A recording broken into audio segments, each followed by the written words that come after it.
Sorry, go ahead with your hot take. I have a hot take. I do think, frick, and I lost it because somebody dressed up as me in the game. That's We not got a you. cosplayer. That's not you. Let's go. We got Dapper, what do you mean that's not me? He's too handsome. Cosplayer. So, Got him. Cooked. Cooked.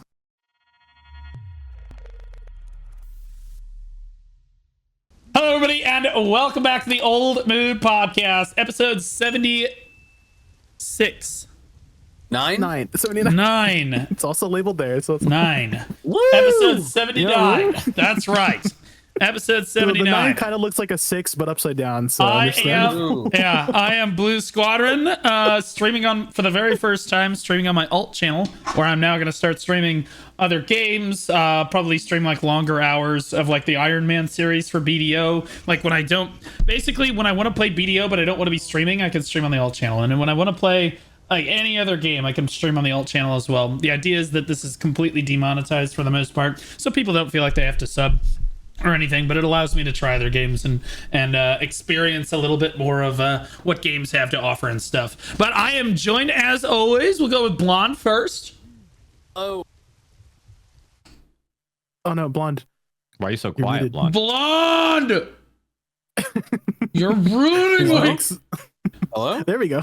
Professional streamer. Yeah, Okay. we can hear you now. Hi. Yeah. Twitch.tv/blondebear. I like to party. You can catch me on my stream, usually doing the post-crown Prince hard mode. That's primarily what I stream at this time, where I'm doing it with my main group, and we are also clearing it on alts now. We are basically doing the prog on alt characters to get 2 clears a week, so we can get that sweet, sweet lightning horse, as well as all the super rewards from it, and be on the leaderboards twice. So, yeah, thanks.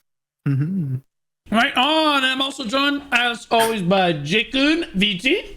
Hi, my name is Jakun VT, V before the T. I do a lot of endgame content such as Olins, the dungeons, party boss splits, and you can find me live over at twitch.tv/Jakun VT, V before the T. That is right. And we have a special guest on the podcast because we're trying to spice things up. We're trying to bring a lot more guests on the podcast. That was some of the feedback we got in the comment section below a lot of our videos and on Spotify. And today we decided to bring one of the more rising stars of the BDO category, someone who's relatively new to the game, but I say new, but he's 4 months into the game or so now, and been pumping out. Yeah. Okay, 6 months into the game or so now. He's been pumping out a lot of YouTube content. He's been all over Twitch for us, and he's been having a great time with the game. Dapper, you want to introduce yourself? Yeah, Dapper Dak. Like you said, you pretty much just laid it out for me. Just started recently making YouTube content. Been streaming for about 1.5 years now. And yeah, just recently joined the BDO community, I'd say permanently for now, in the last 6 months. And I've really been enjoying myself. So Right on. Yeah, and we are here today to discuss a lot of different things. Honestly, you guys brought this up. Okay, I want to talk about this briefly. Okay, because a lot of actually, you know what? We'll talk about the new player experience. Dapper, what game did you come from before BDO? What were you playing? PAX Day. Okay, so you were playing the survival. My understanding is that's kind of a survival MMO kind of thing, kind of like Dune. I assume you're going to be interested in Dune when that comes out. Definitely going to be playing some Dune. Yeah. Yeah, for at least 4 days before we realize that game is garbage. As they all go these days, right? Yeah, that's pretty much how it's going to go. Okay, so a lot of PAX Day. What made you try BDO in the first place? And then what were some of the struggles that you kind of went through as a new player? So I started when I was a console player in 2019, and I ended up getting a PC because console started getting left behind in all the updates. Pretty much every game I enjoyed.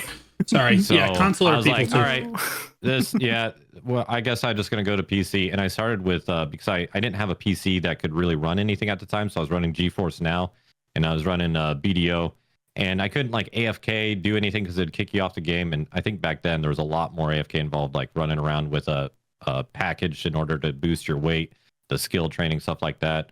I didn't really understand like how the game worked. I would do a seasonal. They weren't doing unlimited seasons at that point, and I would get up to like where I'd get my Tuvala accessories, started to upgrade, and you needed Tuvala ore, so I was like, all right, I'm done. And I'd check in every now and then. Did they do a new season? Ended up coming back about 1.5 years ago when I started streaming, tried it again, and did the Magnus quest line and just no life that, and then it burnt me out. I was done. So for about a full year and a half, I streamed other games. Ion Giannis had been in my DM saying, hey, main BDO. And PAX Day wasn't really going the way that I thought it would. So I said, oh, why not? Let's give it a shot. And I think it was just the right time, right place sort of thing. I really enjoyed it. But in terms of the struggles, very overwhelming. I think you guys understand having like chat to help you out is really beneficial. I don't think sometimes if I had that, or if I didn't have that, I don't know if I would have been so successful in my progress in the game. So having a community to help out has been huge, handling some of those hurdles. But yeah, very overwhelming, especially the quest system has been... I'm glad they added the search function finally to the quest log, because that was probably my biggest complaint, was Really? just navigating quest. Yeah. It was like you had so many... Even when I got my Labresca helmet, or I think it was... You had to do like a quest line, right? Mountain of Eternal Winter. And I had no idea that had to be done. I didn't even realize until it was too late. So I'd go back and do it. And this was before they introduced the quest search. So yeah, that's been kind of my experience so far. All right, right on. And Jay and Blonde, I'm curious if you can remember how far back your new player experience was in BDO. I feel like our new player experience, I think I started before you guys did, but I think our new player experience was a lot different. What were some of the struggles you guys went through when you started the game? We'll start with Blonde. What do you remember struggling with? Hey, why is he not speaking? I'm sorry. I'm talking to Helen Keller. I'm literally talking to Helen Keller. Plug it and replug it. Let Jay go. Okay, Jay, go ahead. Okay. Yeah, so I actually started Black when Lawn released. And it was during the time where they were doing like pre-release stuff. I don't know if anyone remembered pre-release characters, but you were able to make your character 1 week ahead of time to, both secure the name and, the, I guess, character creation, getting out of that way. But I because I couldn't play the lawn, I settled with the witch for now, just to learn the game with, and I just ended up loving the witch a lot, and that was my main class for like 4 or 5 years. And I would say the biggest struggle was it was, I figured out very quickly that witch was not very good at PvP. That this was a time where mystics were running around, and mystics were like kind of the dominant class at the time, during the 2018 era, 2019 era, during Histria and stuff like that. So it was like the PvP that has been like, my first like struggle and experience with the game. I kind of feel like if I started with the lawn, like if I played 1 week later and started with the lawn, I feel like I would have been a more toxic player. I don't know. I just that's I just feel like me. What?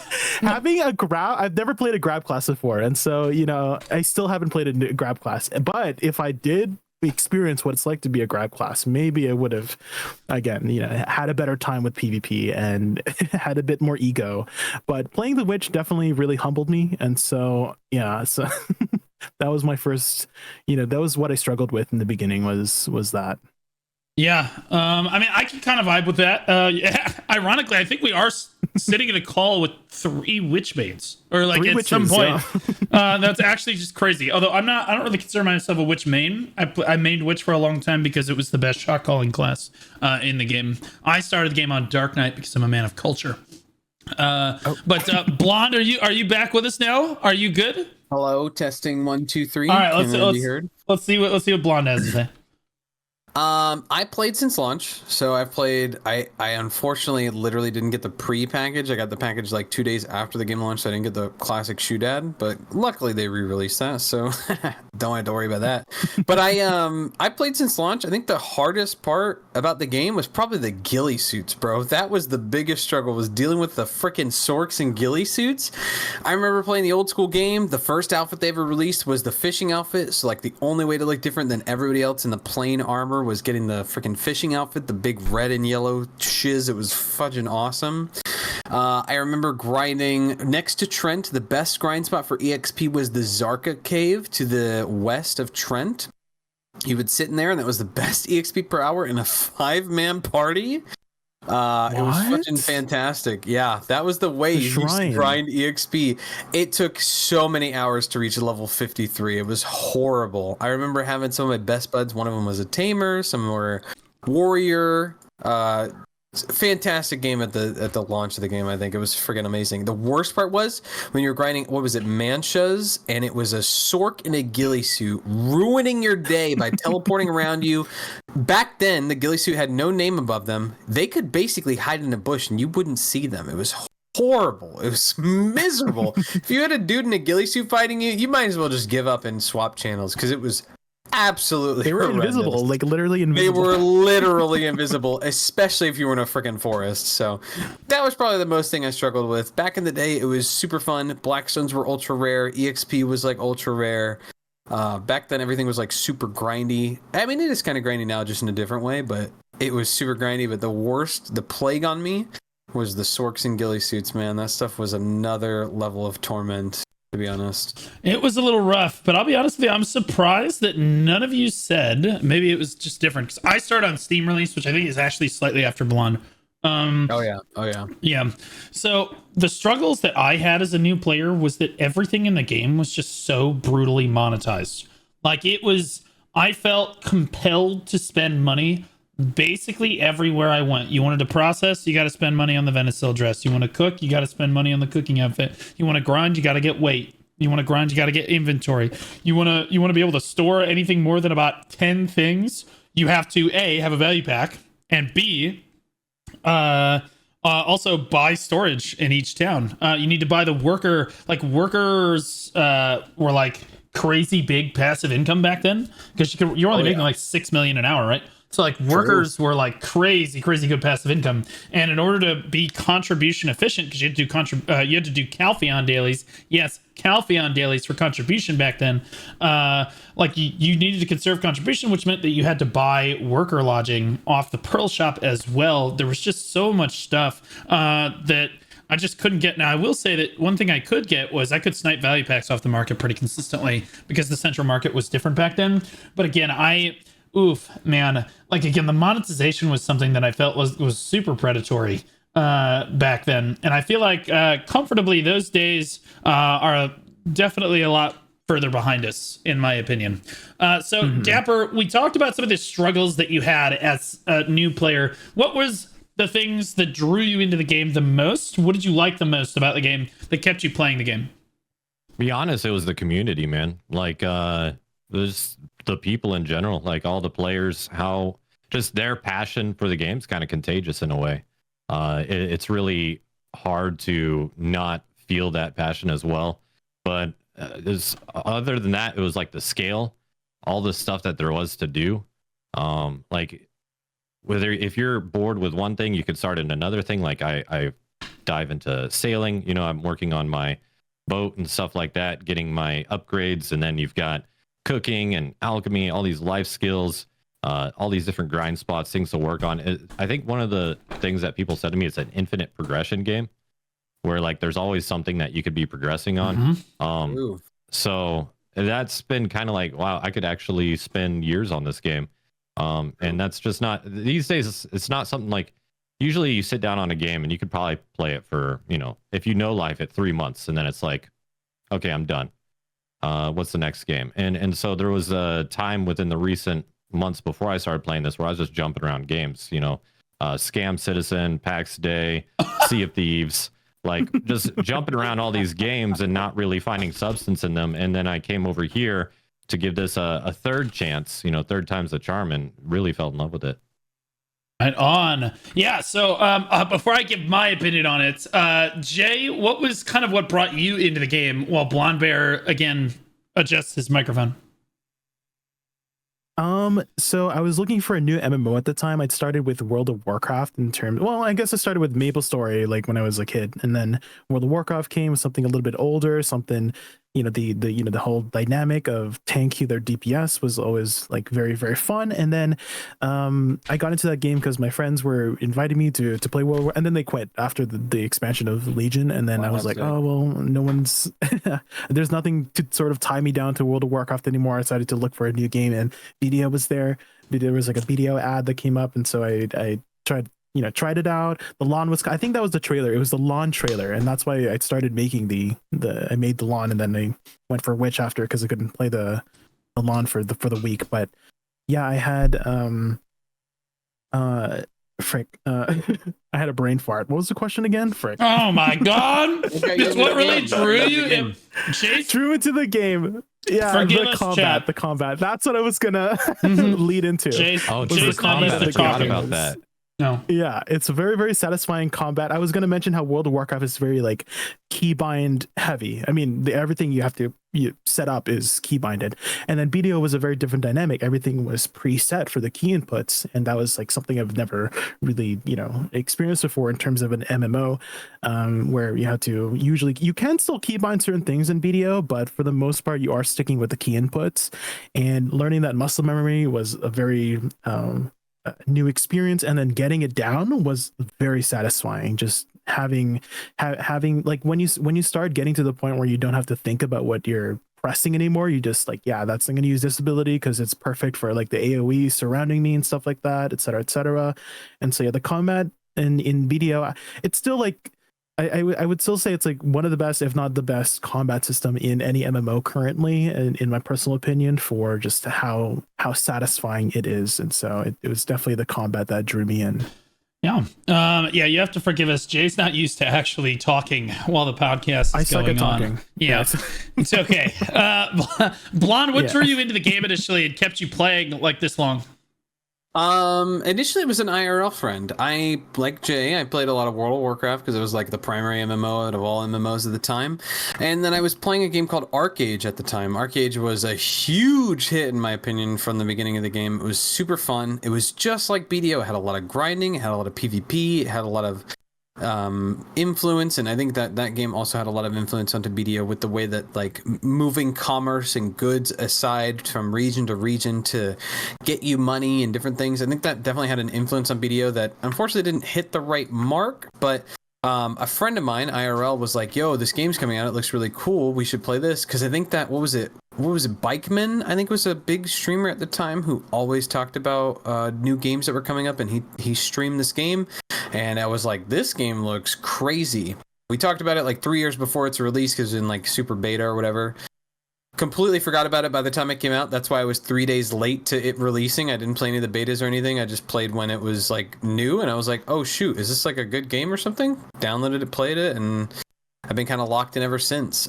It was mostly the fact that it was like just a new big open world progression MMO. We didn't know much about it at the time. It just looked like the next best thing from Arcade ever since they sold out to doing cash shop shenanigans to make your common average everyday man be able to buy anything from the cash shop, which in my opinion kind of ruined the game. But post that, Rochelli, thanks for the 5 gifted subs, Queen. I love you. Thank you so much. Like, no game has ever been like this ever before, and there probably will not be a game like this for 10 years. And here we are 9 years later, 10 years later, and still no game is like this, and it's just on another level.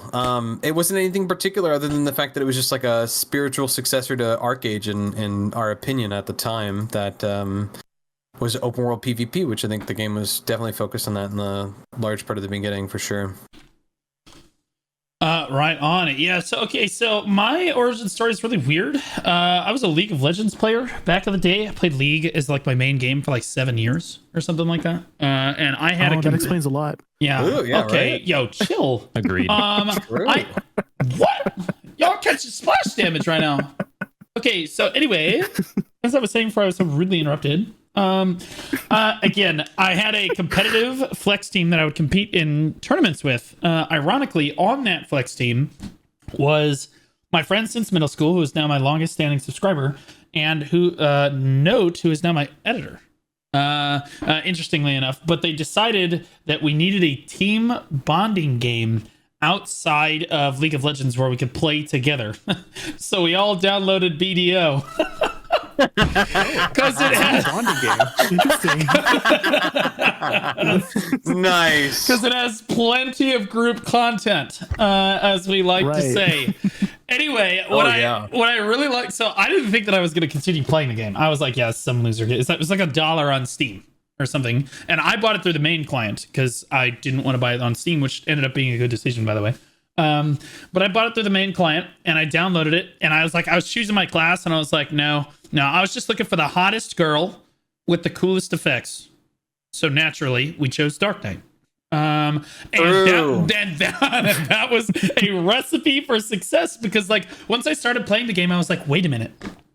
Do you mean in this game, no matter how long I play, I just keep progressing? And people were like, well, and I was like, no.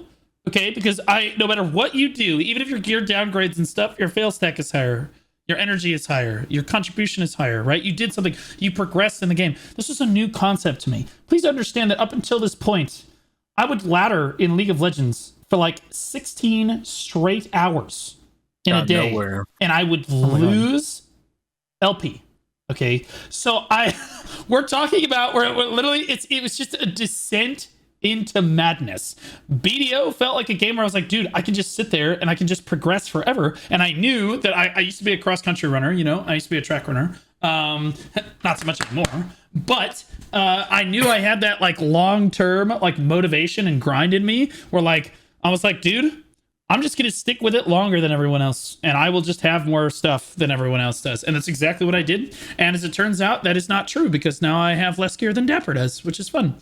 But actually, I don't think I have less gear than Dapper. What's your gear score now? Close enough. AP is like 297 and DP is 410. Never mind, you're a total loser. What the hell? God, what an idiot. Oh my god. Don't worry, I'm catching Anyway, up. Player coming out right here, see? anyway, the entire point was that like I would just build. It was crazy because I didn't realize it for all those years. Is I wasn't streaming for all those years.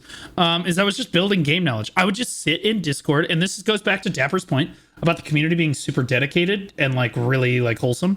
Is I would just sit in Discord comms with some really educated people that knew a lot about the game, and I would just ask them questions, and we would just talk like all day long about the game. And so like I realized that like basically just being in a guild and just like meeting people, that was fun. You know, I never got to meet people in StarCraft 2. I was a Master League StarCraft 2 player. I went to League of Legends. Then I'm in BDO, right? It's my main games. Like, there was no real community in those games. You weren't like making friends. And I know it's like a meme and be like, oh, friends? Like, yeah, no, but like sitting in Discord with people and building those bonds, it was cool. And then I tried out large scale PvP and I was like, wait a minute. As a StarCraft 2 enjoyer, again, like a super big StarCraft 2 fan, I got to large scale PvP and I was like, as a shot caller, I'm basically just playing a game of StarCraft 2, but in BDO. You know what I mean? And I loved it. So like that's what made me follow with shot calling. And then like I realized that all of the best guilds in the game, and I'm not just talking about PvP, I'm like the most active, the most fun, the most like the most friends I ever made were always PvP guilds. And so like I just started joining PvP guilds and away we went. Which brings me into my next topic here. Dapper, you've started doing PvP on your own. And as a new player, you kind of just eased into it gradually. What got you? So a lot of people like to sell the sob story that PvP is the devil. PvP is bad. Open world PvP bad. GVG bad. Node Wars bad. All PvPers bad. Okay. From a new player perspective, what actually convinced you to even try PvP? What were some of those opening experiences like? And then like what kind of convinced you to keep doing it? Well, I've always kind of been a PvPer ever since like even Diablo 1. So that's kind of been ingrained in my gaming experience up to this point. Sea of Thieves was very PvP centric when I played that.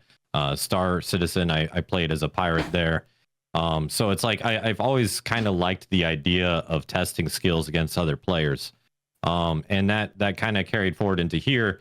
But there was a little bit of a hindrance with gear score. So I really started on Seasonal Arsha was where my first PvP experiences happened. And it was a lot of fun. I realized pretty soon that there's account bonuses that you can't really get around until you get them. Like you've got your journals, your logs and stuff like that. You've got your crystals and everything involved in that. But if they didn't have all those things, it was a kind of even balance and it was a lot of enjoyment. So I started exploring further and I decided, when I graduate, I'm just going to grind on Arsha. And I do that quite a bit. And it's pretty fun. It creates a nice break from the grind. You get a nice little GVG going on here with tons of people fighting each other, just a brawl. And so that just really got fun. I was like, well, I kind of want to take this to another level. And so I started doing Node Wars. I joined Washed Up, did Node Wars with them, started craving a little bit more, went to Bebop and got my first Siege experience. And to date, 2 weeks ago, 4-hour Siege, probably my most memorable experience in the game so far. It was so much fun. Even though we lost, it was 4 hours of just constant like battle. It was a lot of fun. Isn't it crazy? Yeah, it was so much fun. And a lot of people say, well, things used to be better, but as a new player, you have to understand, I don't have this frame of reference of how things used to be. So all I get is what is presently the situation, what's things are the current state of things. And in the current state, 4 hours of Siege was so much fun. So much fun for someone who's never experienced. Like I play a lot of large scale PvP games like PlanetSide 2, Battlefield, things like that, where PlanetSide 2, I don't know if you guys ever played that. There's like 900 players fighting each other with tanks, infantry, airplanes, all kinds of stuff. I met some of my best friends on that game. So I always want to get into large scale PvP. I tried it on Albion Online, couldn't really get into the format. And the way that it plays out on this game, it's like anime characters at war, with the way everyone moves so fast all the time. It's crazy. And it's really rewarding to kind of get to that point of skill level where things start slowing down, because it's all moving really fast, but you have that skill now where you're processing things slower, or faster rather. It slows down time. So that's been my experience so far. It's been really enjoyable. Right on. Yeah, so I'm of the opinion, 4-hour Siege. I thought that the maximum was 3. Did they tone it down yet? I don't know. It's been a while since I've done Siege because they killed it. No, we did 4 hours 2 weeks ago against Soaked. It's a good time. It's a good time. I will say that I think that is a shot caller, and I think that most players would agree with me. 4 hours is a little too long. I think 3 hours is probably it starts to drop off after 3 hours. The exhaustion really starts setting in between 3 and 4 hours. It's a lot. Yeah. But some of those memorable sieges, sieges, shot callers on shifts too, which was cool. Yeah, no. Shifts. Back in my day, I used to just throw up and continue shot calling. Okay, that's how it was in a 4-hour siege, bro. You actually kidding? Like I'm not even capping right now. He's not kidding. Laughing. They're clips. He's laughing, but I would never do it on stream. It never happened on stream. I never talking about that never happened while I was laughing. That being said, I remember the very first time I ever met Jaehee Kim. Okay, and it was the same thing for the team leads in North America for the NACM GM team. I met him at the Calpheon Ball, and I dove past his security to say hi to him, right, and get him to sign my shirt, because at that time we were on good terms. Times have changed. Anyway, so I dive past him to dive past the security to get him to sign my shirt. His translator standing right there, and I explain what I'm doing and who I am.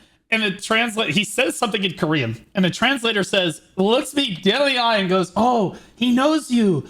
You're the one that threw up during Siege." I was like, "Fuck." Oh. Bro, Wow. that's how the executive producer knows who I am.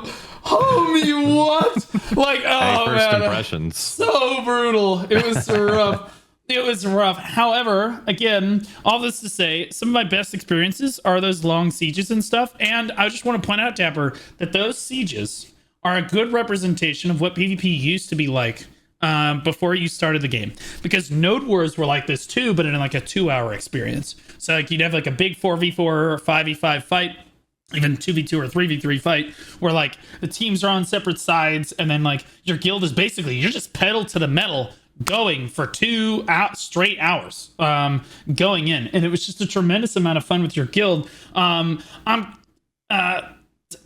It's just not like this anymore. So they gave us back the hybrid system, and I'm not going to talk too much about this. They gave us back this hybrid system, and they didn't extend Node Wars back to 2 hours again. So you don't really get that feeling in Node Wars anymore. An hour is really not enough to really settle in and try to win a fight. You know what I mean? It's just not enough. And so I know that the feedback from the whole PvP community has been, hey, we want our 2-hour Node Wars back. So if you're going to give us the option to do the old Node Wars system, at least give it to us the 2-hour version back. And the developers have been radio silent on this.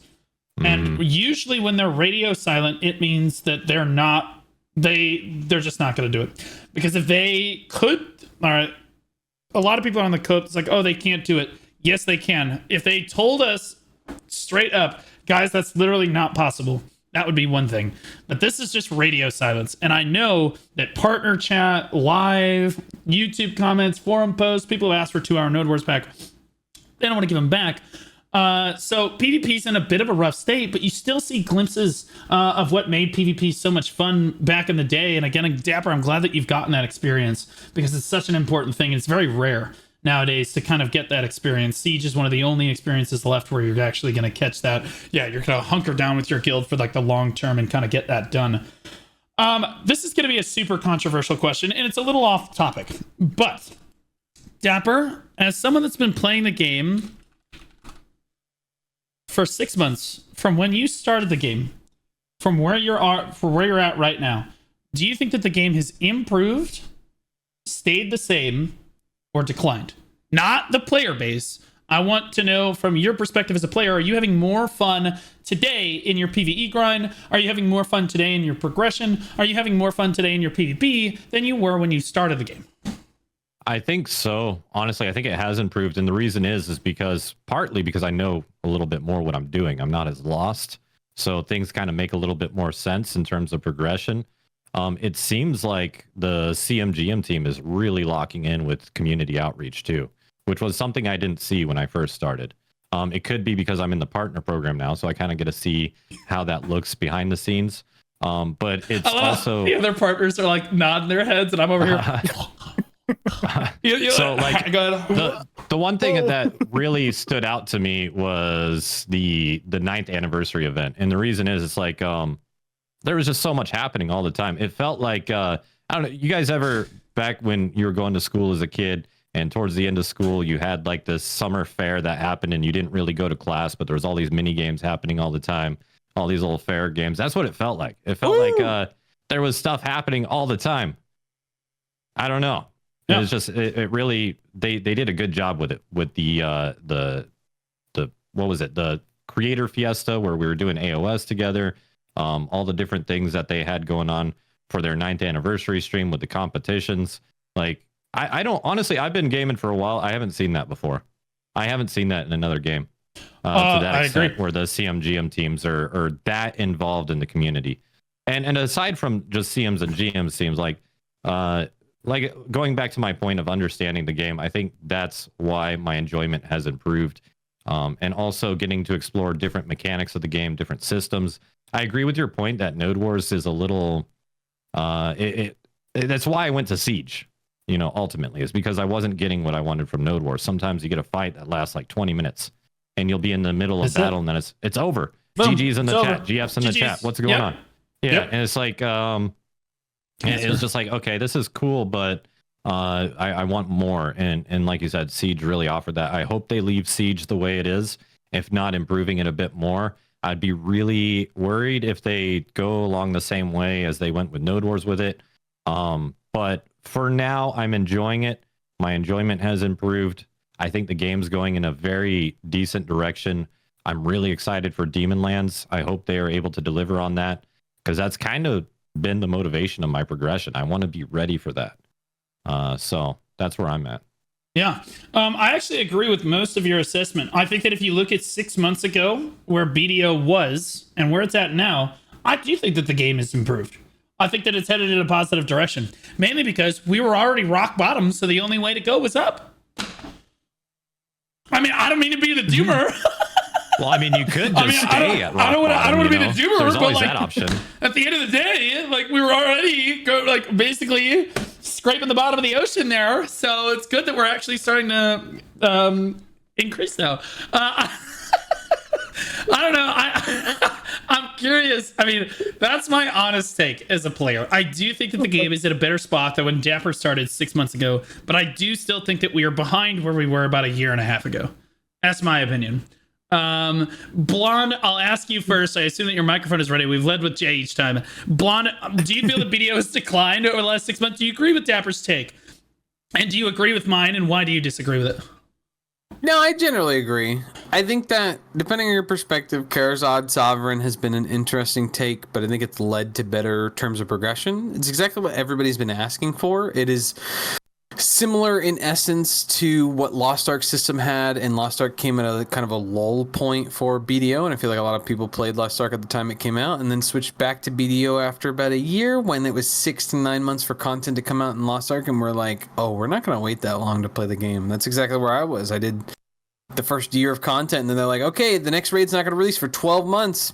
All right, I'm clocking out. I'm not playing the game every single day doing it daily for a raid that's not going to come out for 12 months.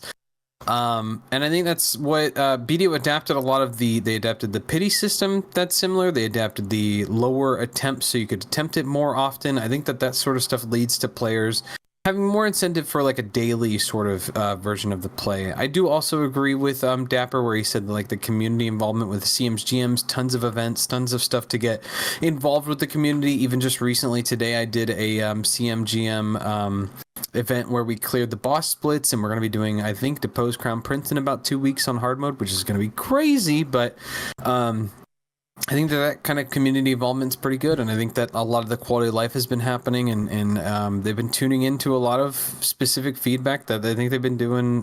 They've done over the last year, and they're sticking to it pretty hard. I think over the next year, and they're really addressing some of those concerns. Now, when it comes to PvP and node wars and stuff, I think that's like way out of my forte, and that's to deal with people that know what they're talking about when it comes to that, and I don't really know how that front is, but on the stuff that I know about, I feel pretty good. I'm just really hoping that, like we talked about last podcast about that dev note, I'm really hoping the quote-unquote group content is more centered around maybe what they think is one thing or another, and not necessarily the actual group content. That's the only thing where I'm like, I think we need more stuff. Now, if they consider the dungeons group content and the dungeon grinding group content, and they do have if they do have Gyfin and Miramok on the roster of things to be released eventually, then like group content can still be on the board. But we'll see. I think that was like a premature statement, but we haven't gotten the content yet, so it's kind of a we'll see scenario. So yeah, I think it's kind of a travesty that you ask, what's the state of the game right now to pretty much any player, and the best acting portion of our game is actually the community management team. Because that's an absolute tragedy, because the community management team for Pluribus actually does do a great job, and that's coming from a non-partner. They do a great job of managing the community and stuff, but honestly, if they just did a better job of managing their game, they wouldn't have to work so goddamn hard all the time, is my opinion on it. If they just listened to the player feedback and actually took it a little bit more, the CM team would not have to literally hard carry the game in the West for the rest of us, which is a little bit crazy. Jay, I'm curious, do you share this opinion? Has BDO declined over the last 6 months? And do you think that it has... If you rewind like a year and a half, do you feel that BDO has declined? Like, where do you think we're at? Do you agree with Dapper? I think it's in the best state that it's been since I started playing. Over the last year, there's so many quality of life. I think I agree it more in terms of what I focus on in the game, which is like mostly the PvE and life skill portion. The PvP part has not really been on my radar. I dabble here in a bit whenever there's events around. There's like an RBF event right now, and just like doing RBF to do the daily, and it's been a fun time. Like lots of people just like come in, and I think that's like one of the sort of like strong fortes that BDO does well, is like bringing the community together. I also think BDO does a pretty good job of like kind of like what's the word for it, like staying in its own lane, or like being in its own niche within like across all the different MMOs, like Final Fantasy and World of Warcraft. It has like a very different like progression system than the other MMOs like World of Warcraft and Final Fantasy, where you're just every expansion you're kind of just replacing your old gear, whereas in BDO it's like a steady pace from the beginning towards the end.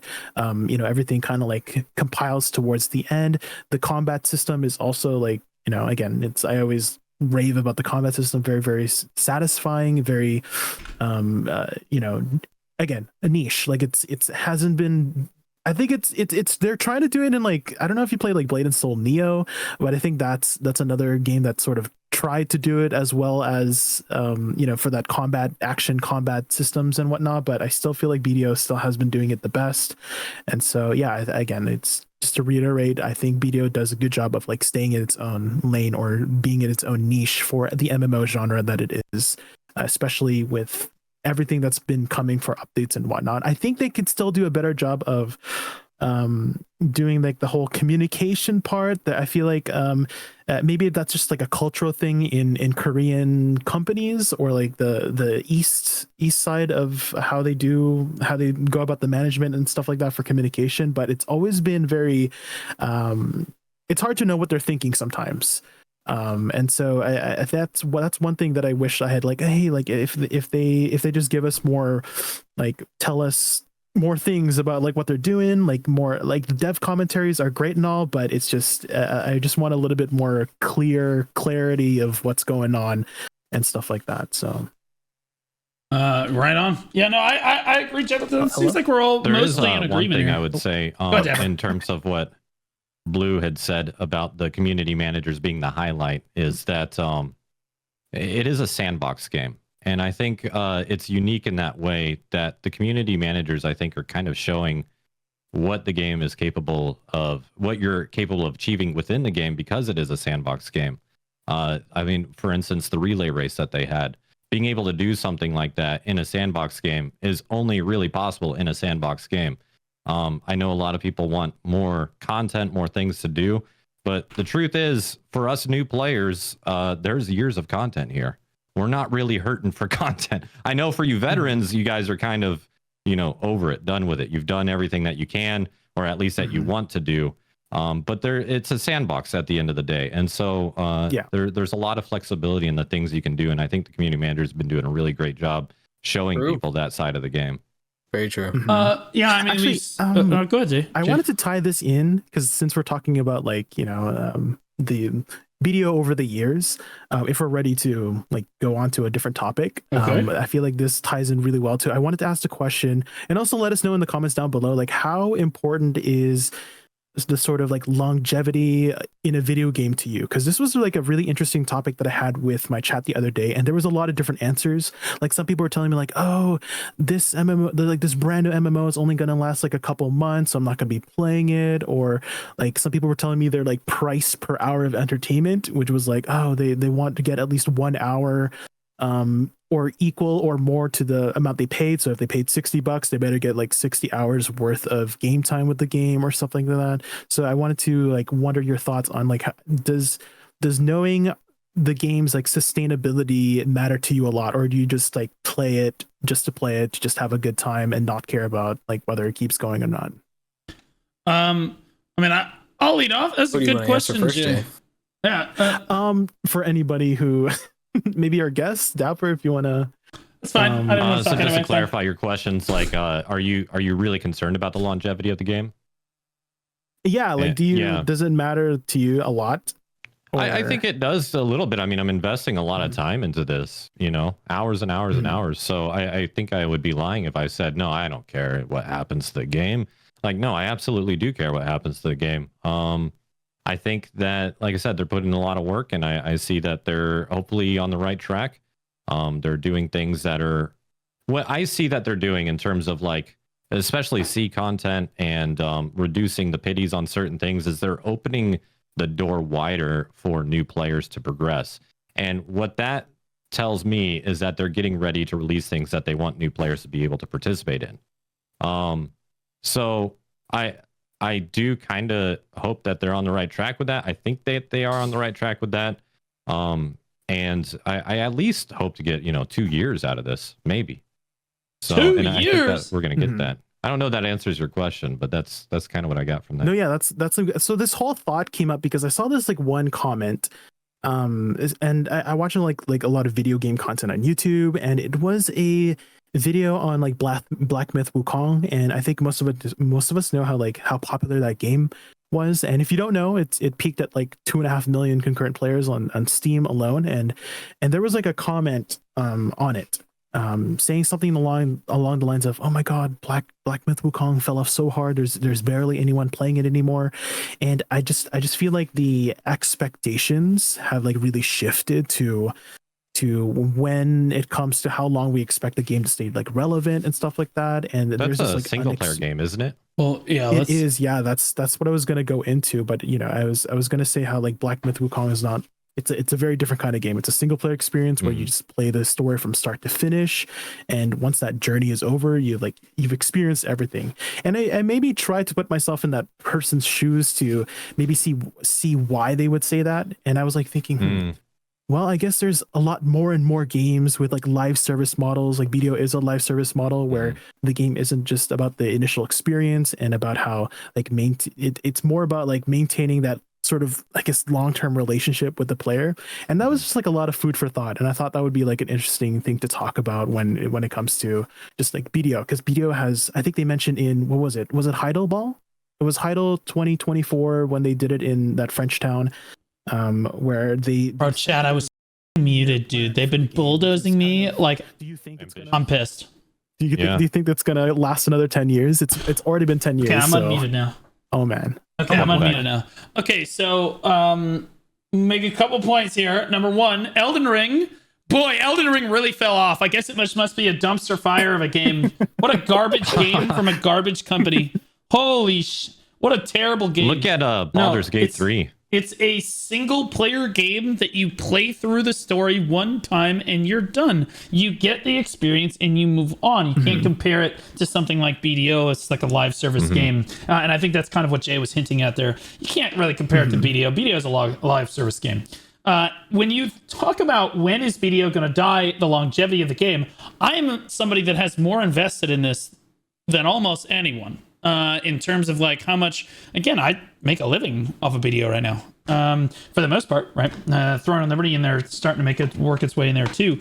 But I never would have really started to do it, and I certainly wouldn't continue to do it if I didn't think that BDO had longevity to last as a game. I do think that the way that we play BDO will change dramatically over time. It's changed 2 years ago. If you asked me if I was going to be a purely PvE progression-based Iron Man streamer, I would have laughed at you because, again, I was a shot caller, I was leading a guild, I was doing node wars every single day, I was PvPing all the time, and it had been that way for 4 or 5 straight years. I had basically been doing that all the time, and like the dramatic shift away from PvP that we've seen over the last year and a half or so, and losing all of those players and stuff. I mean, it's been hard, but I think it's shown that no matter what kind of happens to BDO, the only company that can really kill it is Pearl Abyss. The only people that can really kill BDO is Pearl Abyss. Like, New World's not going to do it. TNL's not going to do it. Lost Ark's not going to. It doesn't matter what new game comes out. BDO will always still have its diehard players. It's kind of like StarCraft 2. StarCraft 2 is not nearly as, I don't know, monetized, right, as BDO is, but it's still got an active pro scene. It's still got a lot of people that still play the game and still enjoy watching that content. So I think that BDO's longevity as a game, I think it's probably got at least 15 years in it still, in my opinion. Wow. Yeah, I think it's got about 15 years or so before the player base falls below about 2,000 active players. And I hope that I'm wrong, but again, 15 years, a long time considering we've already come the first 8. You know what I mean? Like, this is, I do think that it's got the longevity. Even if they removed PvP from the game tomorrow, I think that there's plenty of people that would still enjoy the game. If there was something that was going to kill BDO, what do you think it would be? Pearl Abyss. Well, like, what would they do? Like, is it just like balance stuff, just like content in the game?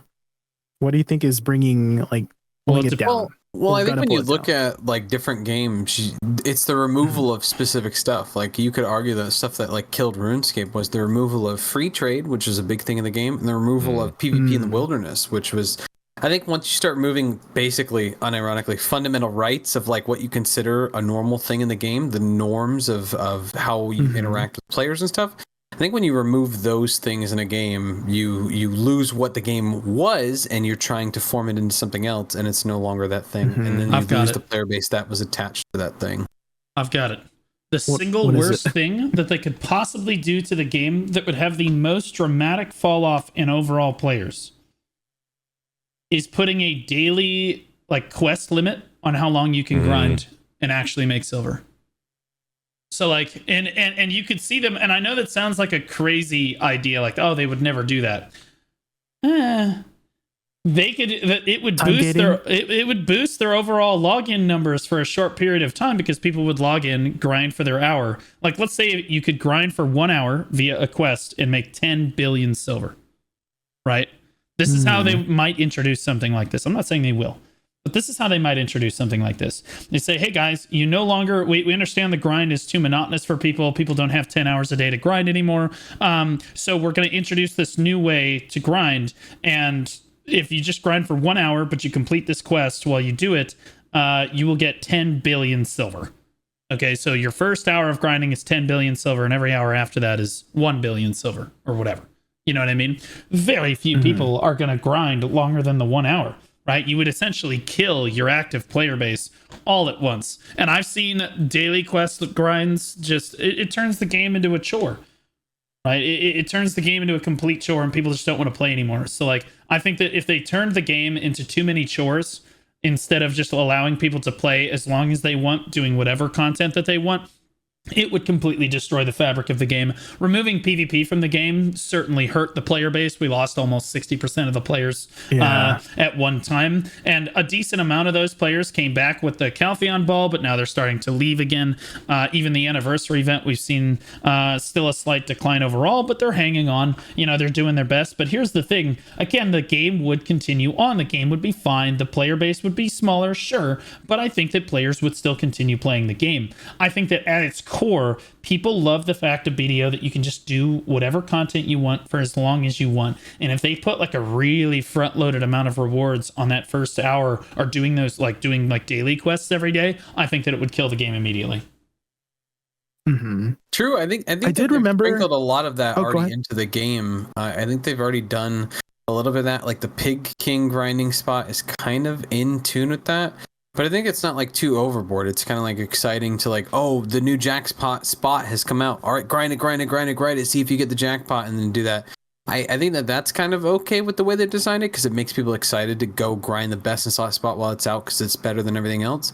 But I agree. Once they make it like a hard requirement, like similar other games where it's like a daily specific activity or something like that, I think that's where you've kind of lost the general player base of like, no longer am I rewarded for the time I invest in this game. I'm rewarded for the daily login, which is pretty miserable in my opinion. I don't think that's like super fun to be excited for a daily login, because I would argue that's what killed, in my opinion, Lost Ark. You get capped on daily materials, you get all your daily materials, and then it's like, log out. I want to play this game more. You won't let me play this game more. Pointless. And now I don't feel good about wanting to play the game more. You're making me do chores every day, and that's not fun. I think that BDO's done so far a good job of not making me feel like I'm always doing chores. I'm wanting to do the progression because I want to put in that time, because every single tap feels worth it to get closer to that next gap, which I think the Karazad and Sovereigns have done kind of a good job to make you more motivated to press more often, because before it was like, what, the Debos were like 11.5k crons clicks. You were clicking that like once a week, and it felt terrible. And now it doesn't feel too bad. It's definitely not the best situation we've ever been in, but it's better because people wanted it to be this way, and so now we're where we are because of that. And I don't think that's like worst case scenario yet. I have a hot take. It seemed like they tried to do that with the Pig Cave too, where it was like 1 hour or something but then it was like a week later they immediately switched it to open to everybody. Right, because they realized that people like this so much that they're like, you know what, actually, I want to grind this all the time. Actually, let me just play this all the time. And even though it doesn't have the jackpot, right? It's still fun, right? Yeah.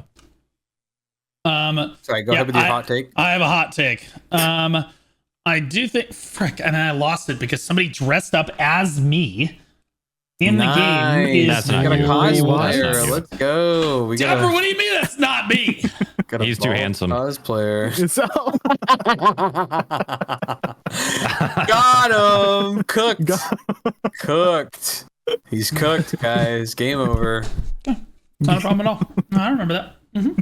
No, I'll take this one. I'll take this one. Just remember, it's gonna come back at you. Now, shoot, what were we just talking about? Refresh me. Hot take. Design dailies locked in. You got a hot take about daily locked in content. I Damn, I lost it. I don't know what the hell it was. I do think that again, it's not a crazy idea to say that they would make it daily, make daily content for us to like log in for. True. Right? How many players are currently just AFK fishing every day? True. If you took away the amount of people that are basically around the clock AFK fishing in BDO, and again, population would look very small. It would be tiny. Mm-hmm. It would be small. A few thousand players. Yes, exactly. And that's what I think the biggest problem with BDO is currently is I don't really feel super motivated. Oh, I remember the hot take. Okay, so Blonde, you said, oh yeah, it felt kind of bad to have to grind for a week to get one attempt on my Debo. I remember a time when I used to have to grind all week to do one attempt on my Tet Dandelion or my Pen Dandy and have it fail, and it didn't feel nearly as bad. Look, it felt well. I mean, it felt way worse, but I still kept grinding more. Like there was, I agree. I think that the upgrades at that time were those upgrades at that time in the game were more significant because the difference between a Tet and Pendandelion felt stronger because the that's what I'm getting at. The AP gaps and the AP scaling and the AP what was it? What do we call them? The hidden caps. What is it called? Hidden AP caps. Yeah, or hidden AP brackets. The brackets. Yeah. The brackets were a significantly big deal to how you felt about your progression. You were like, oh shoot, I hit a big AP cap. Let's go. That was like 261, 265, 269 era, the renowned score era, which arguably is one of the worst things that's ever been done to BDO. And then they've completely kind of reverted it, but not really reverted it. I think it's kind of a complex issue because because I've said this even to my friends, just literally 10 minutes before the podcast, 30 minutes before that, I've talked to another group of friends. It feels rough being at the end game and feeling like I don't need to grind for anything higher than a pen weapon. I don't need to grind anything higher than a whatever weapon or a deck accessory or 9 accessory because my gear does not feel significant past that point, which I would say that you don't need to cater to the end game player base and make them feel significant because it makes them more overpowered for PvP. But it would, I mean, in some ways it would motivate players to go for those caps that they would never before so that they can pwn people in PvP. So there's like pros and cons to the system of like, is it better to make bigger AP caps for like higher end game players? I think there's an argument to be made. Personally, I don't PvP, so I don't care. But it definitely feels bad when, I finally pitied out on my level 8 Oct weapon, and I feel 0.01% difference, and that in some ways can feel pretty bad. I don't think that's like. I'm not the target audience, and I'm not saying I should be the target that BDO is trying to, PA is trying to target. Be like, oh, we need to make Blonde Bear's experience better as an end game player who's just grinding just to grind because he likes the game.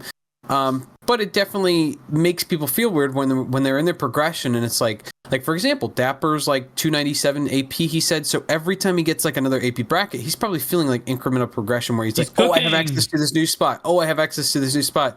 Versus at end game, you feel like, all right, I have access to everything, and like every AP after that doesn't feel great. So like, I don't really feel a need to play the game. Which again, I don't think I necessarily need to be the target, but it definitely feels bad when your progression doesn't feel rewarding, regardless of whatever stage of the game you're at. If you feel not great about that progression, that's not gonna feel great, like at all. I think, bro. Right? It's come to the point where Heidel highlights, bro. Everything is +1 now. Doesn't matter. You have a deck sovereign or a new sovereign. Congratulations on your +1, loser. You know what I mean? Like, right, but that's also because people ask for it. So like, I agree that right now we can complain about that, and it's like this sucks. But it's also like we asked to have pities. We asked to have a system that rewards us eventually over time to pity out and give us that item. Because before people didn't like the previous system. So I think that. I agree that it sucks that a lot of it right now is just like failing, +1, we're pitying out, we're getting everything eventually.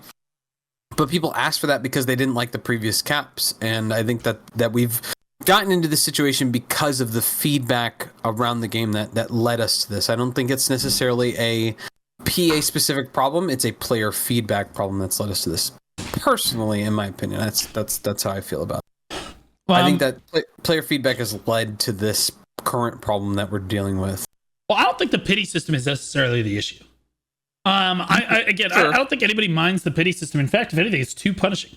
I would agree. I think the pity system is a good addition to the game. I still think it's too punishing basically across the board It was like me and a bunch of other adventurers complained about it so long. 'Cause we're like, dude, why do we have to attempt 40 times on a black star? What is this, dude? This is obnoxious. It doesn't feel good at all. So they're starting to tone down the pities across the board, which they need to keep doing for basically everything. Number one. Number two, True. it's meaningful progression. As you said it perfectly, Blonde.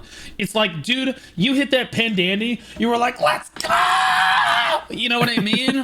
Like, because you would hit like new AP brackets, you'd be stronger in PvP, Jesus. you'd be stronger in PvE. Like, there was I new get what you're stuff that saying. you could do. But like, dude, I totally. at this point, between Sept and Oct, Sovereign, the difference that everybody really cares about is the weapon glow, man. It's Right. literally Yeah. nobody True. cares Yeah. about But the that's AP. because That's where of we're that at. feedback, right? Players don't. I don't think players really understand power creep and how it really affects the game, and I think that that's like a basic misunderstanding of a lot of stuff. That like before we weren't. I think that right now we're concerned about the looks in the gear because the gear doesn't feel meaningful, but that's because we pushed for that over time eventually based on our feedback, right? Careful, Bond. I think that's what the players have unfortunately come upon from their feedback of like, I need the progression to feel more meaningful and tap it more often. I think it's like a complex problem where like we have a lot of power creep going on where like we have so much power coming in on the game and we're tapping way more often and we're pushing more often. But now we don't feel those power points. Like I'm not excited to hit the 350 AP bracket or the 354 AP bracket or the 357 AP bracket because I'm not feeling any difference because literally the difference between my pen and my Oct weapon is literally the fact that I'm willing to pop a perfume or not. And that feels kind of weird that a perfume matters more than me hitting 2 levels on my weapon that would take me 2 months of progression if I pitied out tapping that weapon. And I think that that's where we're in a weird situation of like they can't push hard brackets because it makes it too rewarding for PvP scenarios where people will then just open world PvP a bunch of people and have insane brackets that make them strong. Like the old days, like we remember with the Pen Dandy where it felt amazing to hit that Pen Dandy. But now we're stuck where we can't feel that good progression because people get too powerful, where it feels too OP, and people start getting into like RMT type stuff. Versus now that we've nerfed that experience, now I, as an endgame player, don't feel rewarded for grinding crazy for the next like 3 months, grinding my gear because I only get like a 0.01% difference in whether it's my trash or whether it's my clear or whether it's my grind. Versus me popping an elixir and a perfume and a guild buff, the furniture buff would feel basically the same difference of that upgrade. And I think that that's where we have a weird situation because You're saying it's of like the kind of player like a hole that they've dug themselves. right. Is They've that what you mean? accidentally dug themselves a They hole that dug creates a weird themselves. situation. But it's not again, it's not necessarily PA's fault. It's also the It is feedback of the PA's. player. No, it's not. I I'm so think sorry. PA is the Oh, fault wait. for designing that, but Oh, it's wait. players' feedback that has led us into this weird situation because players don't always give the correct feedback for what the problem they're facing. They say, I'm facing a problem A, and I need to fix this. I want solution A to fix this, and PA tries to address it, and they address problem A, but it creates then problem B because PA didn't address the root of the problem. They addressed what the player's concern of the problem was, rather than than looking at the whole total game as a player base and looking at the progression of the game and the way it's designed.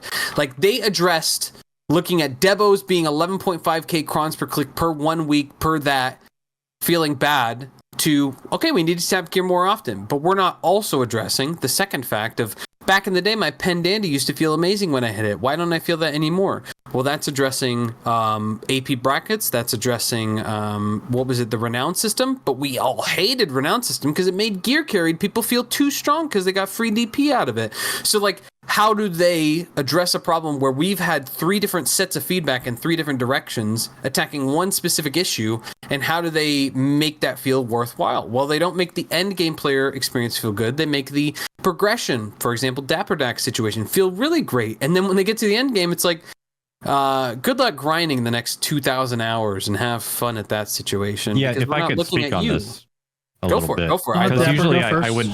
I wouldn't be able to speak on this, but a couple days ago I got to experience just what you're talking about. I did Ataraxian for the first time, and we actually had to force ourselves to slow down to experience some of the mechanics because people were doing so much damage. Like we were just blowing through the bosses, and the guide who was Rilma was like, "All right, we want to kind of like showcase some of these mechanics. We gotta ease back a little bit." And that was the first time I really experienced what you're talking about with the power creep. Because like you said, my progression right now is just it's very steady, it's very rewarding. And I do notice that there's a lot of people just grinding DSR. Like that's what everyone's doing. They're all just grinding DSR for hours and hours and hours. And I really am hoping by the time I get there, there's going to be other things to do, because I don't want to do that. I really don't want to do that. I don't want to stuck in the same place for the next 2,000 hours of grinding because everyone's there at the same time. It's fucking miserable, right? I'm the kind of player who likes to have goals to work towards. I'm not, like we talked about earlier before we started, I'm not someone who really focuses on silver per hour. I like to have goals to go for. The silver's kind of a byproduct of those goals. Right. And so, having something to work towards, some kind of item, some, treasure items, whatever it is, I'm hoping, I think the solution would be just more in-game content, more dungeon content, add on to Ataraxian. And also there's like, I'm kind of brought back to Destiny, and I know it's kind of weird to go back to this, but Destiny 2, so good. One of the issues they had was whenever they came out with a new raid, the old raids became pretty much obsolete. There was no reason to do them. They didn't provide any rewards. They were great raids. They were cool, but there was just no reason to do them. So you ended up doing the same thing over and over and over again. And I think what would be really cool is if PA, I mean, they do this kind of thing with Deku where they're revisiting zones, but I don't really want to see like recycled content. That's kind of like the easy way out. I would like to see them adding more in-game options and also more hard mode things or more rewards that people can use to revisit those pieces of content. Like you have the Elvia Ataraxian, right? But who knows? They said that they're going to be adding more to Ataraxian. I would also like to see them make more fanfare around world first completions, things like that. Make it a more community-oriented event. Because when I was doing Ataraxian, I was like, how did people do this for the first time without guides?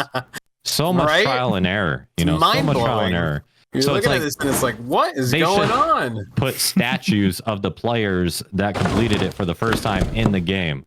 Like that's how much of an achievement I think that is, and I think if they focus on that kind of stuff for the in-game players, it'll be good. Yeah, definitely. Okay, I feel that. All right.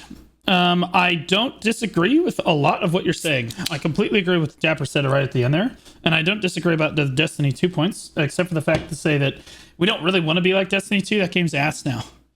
That game's I'm using it as an example. Forsaken was cinema. Okay, total ass now. Now that being said, Blonde, the only point that I really disagree with, and I'm gonna go.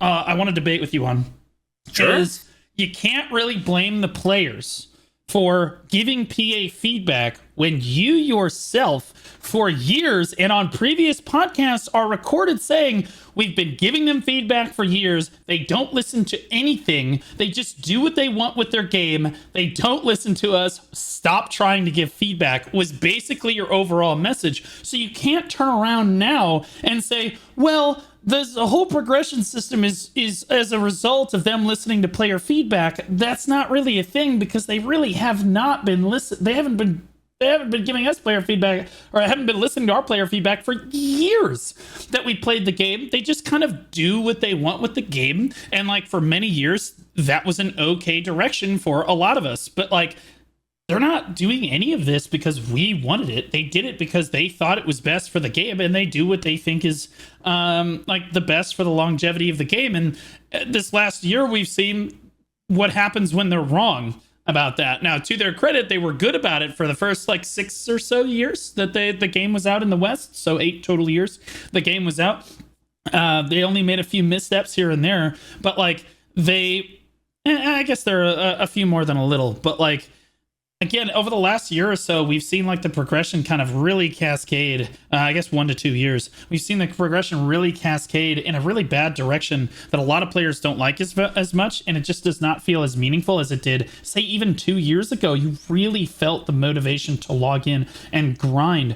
Even in like Medaya, it's like, oh yeah, I don't want to. And this is to the point where it's just like, oh well, some players only grind for silver per hour. Well, see, you understand that in 2017, I grinded Elric Shrine. And it wasn't because it was necessarily good silver per hour. It was because that was the only silver per hour I could get without being necessarily disrupted. So, like, I think that it's actually a good thing to put a lot of players in the same grind zone and force them to compete for resources, because then it forces players that aren't quite up to snuff to go to the next best spot. So, like, for example, if the flame only drops from Dark Seekers, I agree with you. That's bad game design, because then nobody really has an option where to go to. But if the best flame drop is at Darkseeker's Retreat, okay. And then you have, a great example of this was Mountain of Eternal Winter. So I'm going to use that. The best flame drop was at Jade Starlight Forest. It's still like this to this day. A lot of people really like Jade and the design there. Well, when the expansion first came out, everyone went to Jade. So the people that really couldn't compete at Jade Starlight Forest turned around and went to Murrowalk's Labyrinth, and that was like a good second option. Were you making less silver per hour? Sure, but you were still able to like go out and grind for your flame and stuff. And I do think that, again, that kind of grind zone design is actually good and healthy for the game, as long as you don't make one thing available at one spot. And the developers are good about this. Mountain of Eternal Winter overall was kind of a failure of an expansion because they just never decided to update it ever again. But when it first came out, everyone flocked to it and absolutely loved it. It was the same thing with Turos. When Turos came out for Odalita, it was basically the same thing. People really, really enjoyed that. And there was a lot of competition for resources, but it wasn't necessarily the only way to get the flame back in the day. Now, Blonde has stepped away from his computer. So is Dapper, because apparently I'm uninteresting enough to literally just take your headset off and walk away from the computer. You guys don't even have to listen to me. That's fine. So Jay, as someone that just listened to all the here. points, What do you mean? Yeah, as someone that listened to literally all You the walked points. away like 3 times. Well, yeah, but I have my wireless headset on. I can always hear you. Always. I literally can always hear you no matter where I am in the house. Blonde did this.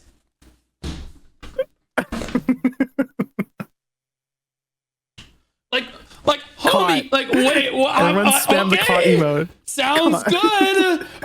Okay, that's fine. The craziest thing is the YouTube comments are always like, Blue is so disrespectful. He constantly tries to talk over Blonde. He doesn't listen to anything Blonde has to say. He's always, every time Jay opens his mouth, Blue is always zoomed in on one of the characters' titties.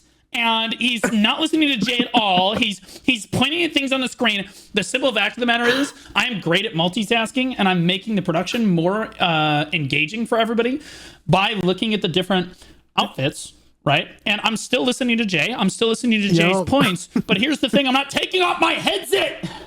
Anyway, Jay, as someone that listened to the entire point, why don't you go ahead and give your thoughts on this particular issue? Could you remind me what that issue was? It depends on your perspective. I generally agree that, like, depending on your like, if you think that the PAs generally listen to you, I totally get that. Like, you may feel that you're maybe disregarded or whatever, but like, there's some people that genuinely agree that that PA is listening. They their feedback is put on the forums, and their forums are then implemented into updates, and they feel like they're genuinely listened to, and those updates are put in, and those people feel listened to. I get what you're saying, though. I get what you're saying where, you know, I've said in the past where it feels like PA doesn't listen. They're going to design their game however they want, and I agree that if PA is just going to make whatever they want, then we can't blame the players necessarily. But you can't disagree that there is some sentiment that players carry that end up becoming game changes based on the accident, the push. Maybe you could say on accident, but we don't know. Players, Blonde. Come on, your partner. We could say on accident, but there are definitely people that carry the sentiment, and then they get the game changed in the way they want, and they're like, "Hey, this is what I wanted, and that's a change that's good in my opinion for what thing I wanted." I think that you could say it's just happenstance, but there's no way that PA would just happen to miraculously design a game change that was exactly what players wanted feedback wise. I think that they probably follow the wave of sentiment that players carry to do updates and changes, and I think that that generally happens on like an okay scale. I just, like I've said before in previous podcasts, I think it's tough because they have 8 different types of players giving so much feedback, and they want to satisfy everyone, but it's really, really tough, and it's not that easy because they have so many different types of players in the game that are trying to do whatever random goal they want to do or whatnot. I just don't think it's that easy to be like, oh, all PA has to do is just listen to our feedback. And it's like, we have vastly different players that have different feedback, and I think that's not an easy mission to accomplish. In my opinion, I think that's tough for them to do. 2 things. First thing, can we talk for a moment about how 2 people got up and literally just walked away with their headsets off, and then the third person was left with his headset on, and it ended up being like this. Bro, you're like literally Ed from the Lion King. He's still not listening. Had my headset He's got his headset on. He's at his computer. What was that, Blue? Crazy right now. Literally Ed from the Lion King. Anywho, I do think that, again, Prolibus does not listen to player feedback. I state, for example, the partner chat and the forums just don't get listened to, period, dot. Maybe on minor things here and there, they'll be like, oh, we added this little thing based on the suggestion from the forum. I can see that. I can see that. Right? Yeah, the big player, big like sweeping changes to the game.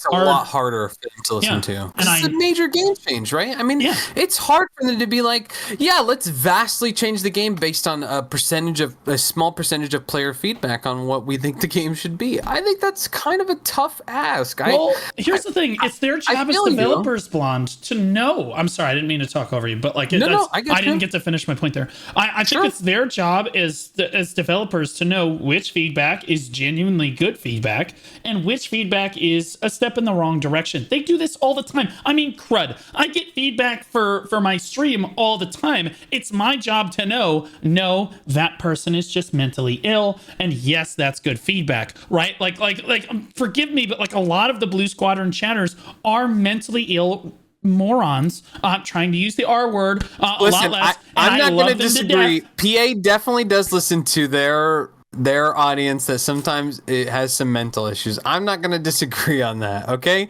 Like, sometimes they've made some missteps and listened to the wrong portion of the community. I can't help that, okay? That is one thing that I will fault PA on. Sometimes they do listen to the wrong person about the wrong update. There's been a handful of times where I'm like, what are you doing? Bangers, baby. Listen, 1 out of 5 times they're gonna have to listen to the crazy guy. Okay, there's no way to defend that. Sometimes they're gonna listen to the crazy guy. Sometimes they listen to the same guy, the sane guy. Sometimes they're gonna listen to the crazy guy. I can't help that, man. They're trying to appeal to, like, again, 8 different types of an audience, and I think that's a lot tougher than we give them credit for. Well, I don't think true, because we've got PvP, we've got live skillers, we got all kinds of different gamers in here. Tier 1 node warders, Tier 2 node warders, Tier 3 node warders, siegers, we have open world PvPers, we have AOS PvPers, we have GVG PvPers, we have RBF PvPers, we have open world, just general grinders, we have people that do the dungeons, we have people that do the boss splits, we have people that do the boss splits that's like limited to specific gear rolls. I think there's some only life skill. And you could argue this is PA's fault. You could argue this is PA's fault, and I think that's totally fair that PA's made 10 different modes of the game that are way too difficult to manage. And that's fair. That's PA's fault. I agree on that. You know what it is, though? There's something in Korean culture where you're only allowed to have like one MMO subscription at a time. And so what they have to do is they create a lot of games within one game. So that way... I think that's what we currently have. Why do I have 102 viewers with 95 followers? Why are there 7 of you that are retarded?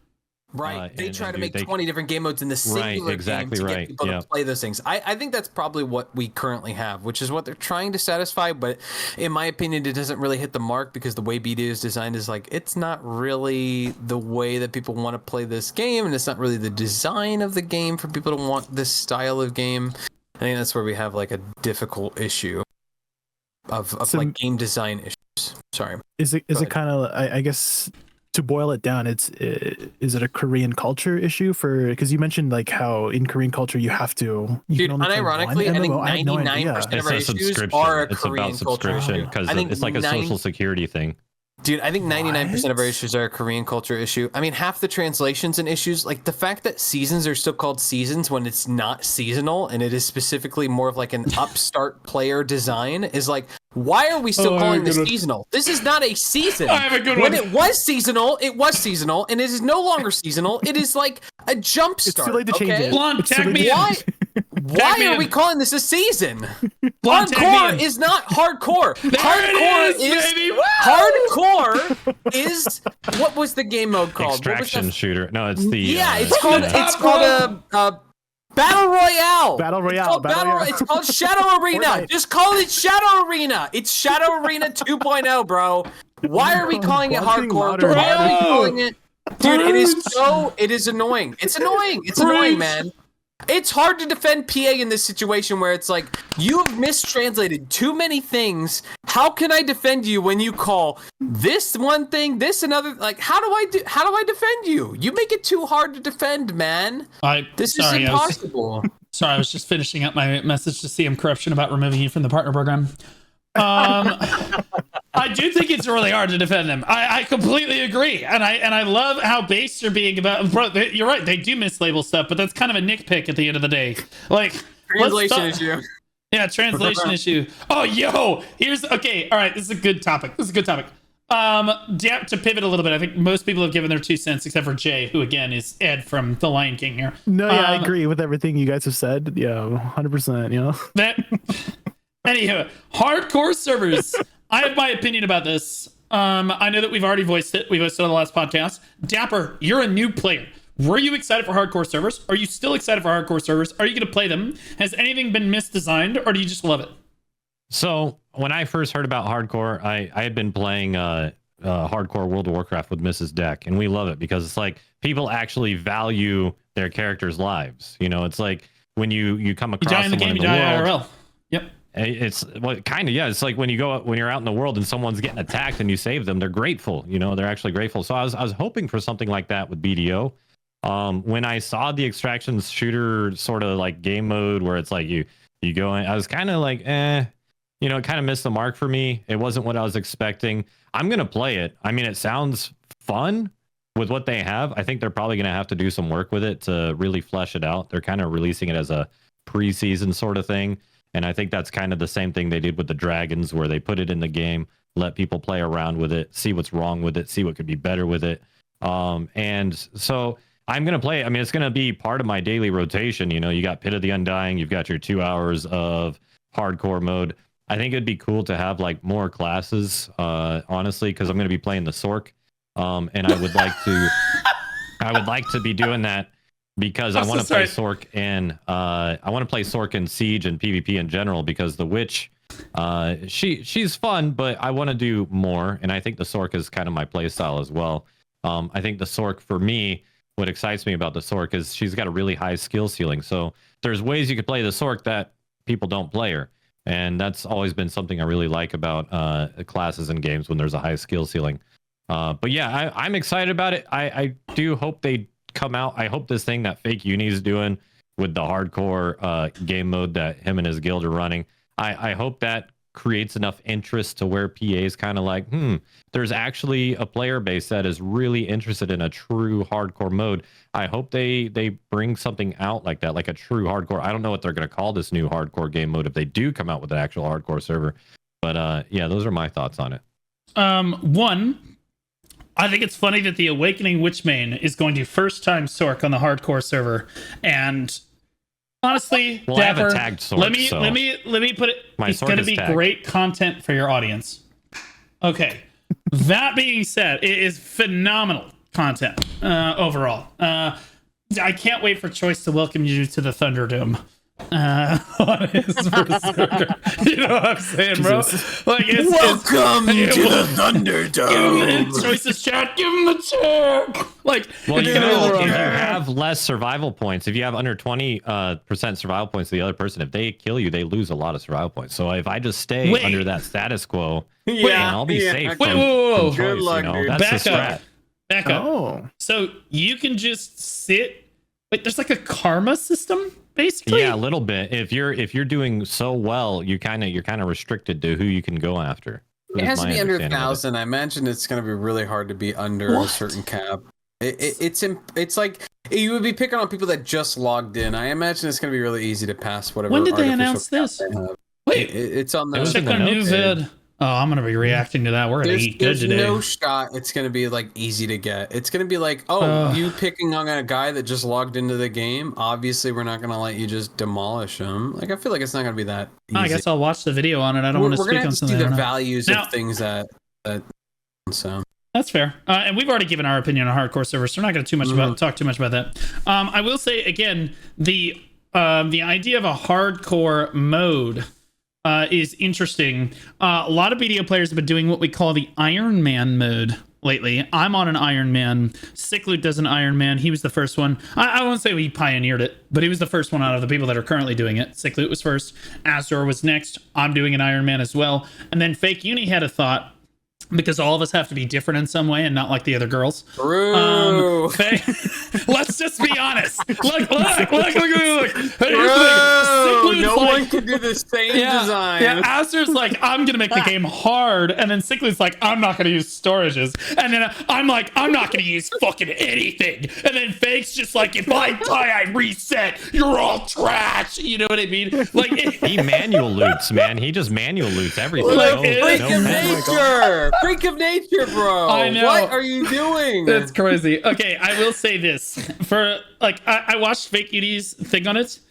I think that what he's doing is, it's just madness. I don't want to do that. I'm sorry, but like I never. And I think and I think that there are a small subset of players that would like to play BDO in kind of a hardcore mode like that. But what he's doing is just, I think, way too far beyond what I think most players are willing to tolerate.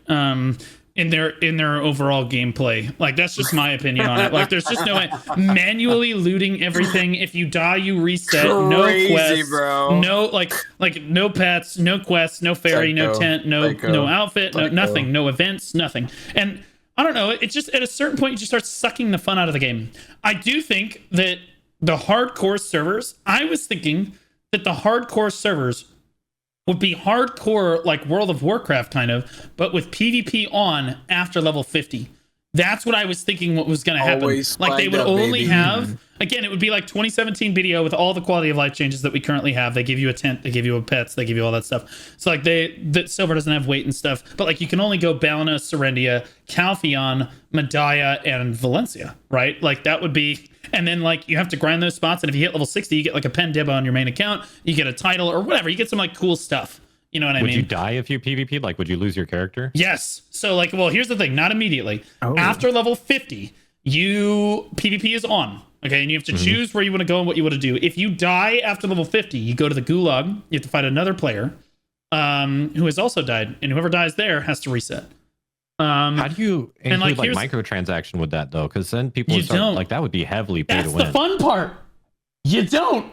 There's That's not the a pearl fun No shop. microtransactions. Okay. Man, no, what are you talking about? Like, bro, you can't Dances. have. There like, is I love none it. of that, Dapper, brother. Dapper, why is your first thought? But how are we going to monetize No, it? that's what I mean though. Dapper, It's like, they're a it's not how are we going to multi-billion-dollar monetize company. it? It's that we shouldn't monetize it. That's what I'm saying, is like, you need to completely revamp how the game works if you're going to do that. You need to get rid of the pearl shop, because if you do have a pearl shop, you're going to have a lot of complaints and it's not going to Just- go over very well. That No, was no, kind no, of my point. No, well, obviously no pearl shop. That's why I said it should be kind of, maybe it's like a buy to play thing. Maybe you have to spend an extra $10 or something to play on the hardcore server, and you get access to it forever. But you're allotted 10 maids, full tier 4 pets, you know, like the tent and all that stuff.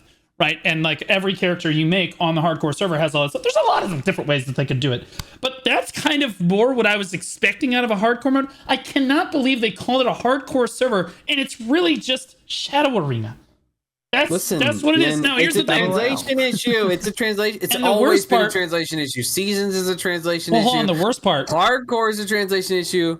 The worst Everything's part- a fucking translation Enough issue, again. bro. The worst They've part never been is- able to not be a translation issue. I'm gonna have a hot take again. Are you ready? I'm about to boy, I'm AOE ready. taunt. Okay. Oh, here we go. I think that instead of just doing all of this development time, all the hardcore service, all of this shit, if instead of doing this, they had just reactivated Shadow Arena for 2 hours a day, it would have been better.